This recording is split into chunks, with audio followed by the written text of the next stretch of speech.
আসসালামু আলাইকুম। নতুন একটি রেসিপিতে সবাইকে ওয়েলকাম জানাচ্ছি। আজকে আমি রান্না করব মলা মাছের চচ্চড়ি।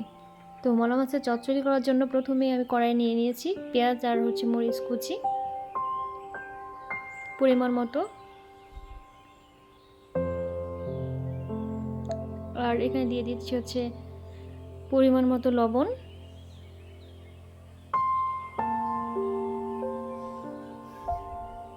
হলুদ দিয়ে দিলাম,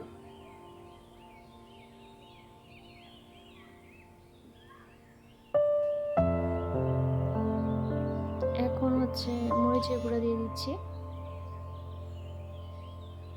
যারা ঝালটা একটু বেশি পছন্দ করেন তারা অবশ্যই বেশি করে দিবেন, যারা কম পছন্দ করেন তারা কম দিবেন।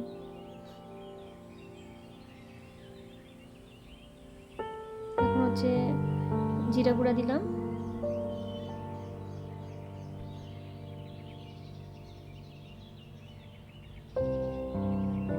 এখন বাটা মশলা দিয়ে দিব। এখানে আছে আদা পেস্ট আর রসুন পেস্ট,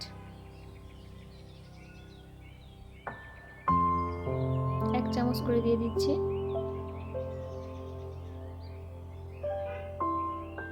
এখন আমি মশলাগুলো খুব সুন্দরভাবে হাত দিয়ে সুন্দর করে মেখে নিব।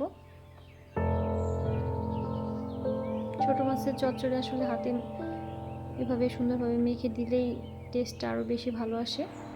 এখন দিয়ে দিচ্ছি পরিমাণ মতো সয়াবিন তেল,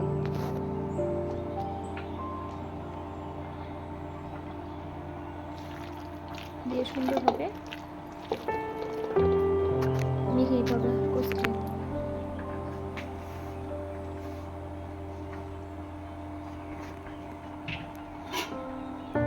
আমার এই যে মাখানো হয়ে গেছে, এখন মলা মাছগুলো দিয়ে দিচ্ছি।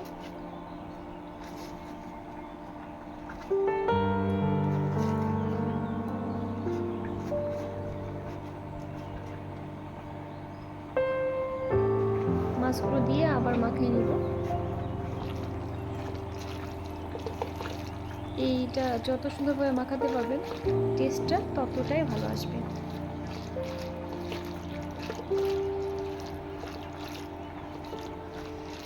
আর এটার সাথে আমি শীতকালীন সবজি দিব, এটা দিলে টেস্ট আমার কাছে আরও বেশি ভালো লাগে খেতে। এখানে আমি পেঁয়াজের কলি আর আলু কুচি করে দিয়ে দিলাম। এখন চুলায় বসিয়ে দিব। খুবই ইজি আর সিম্পল একটা রেসিপি, মাত্র কয়েক মিনিটে এটি রান্না করা যায়। দেখুন, আর রান্না করতে গিয়ে ভিউ বাইরের কত সুন্দর।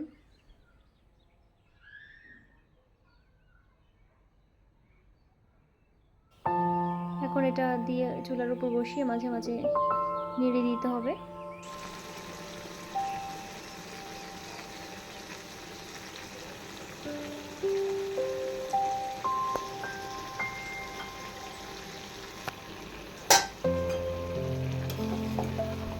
এখানে একবার নেড়ে দিচ্ছি আমি সুন্দরভাবে।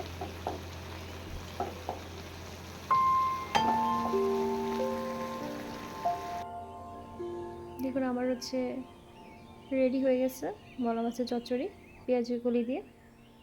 বাসায় অবশ্যই আপনারা ট্রাই করে দেখবেন। দেখুন কালারটা কতটা সুন্দর হয়েছে, খেতে কিন্তু ততটাই টেস্টি হয়েছে। সবাই অনেক ভালো থাকবেন, সুস্থ থাকবেন। আল্লাহ হাফেজ।